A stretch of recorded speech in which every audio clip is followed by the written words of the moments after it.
19 বার বিসমিল্লাহ বললে কি হয় জানলে আপনি অবাক হয়ে যাবেন। বিসমিল্লাহ মানে আল্লাহর নামে আমি শুরু করছি।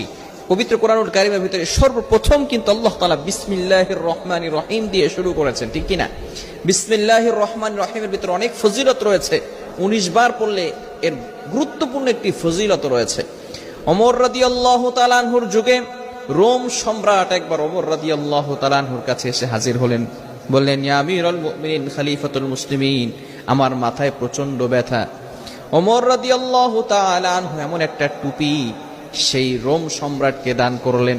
সেই টুপিটা যখন মাথায় দেয় সাথে সাথে মাথার ব্যথা ভালো হয়ে যায়। সুবহানাল্লাহ, বাসায় গিয়ে সাথে সাথে মাথার ব্যথা কি হয়ে যায়? ভালো হয়ে যায়।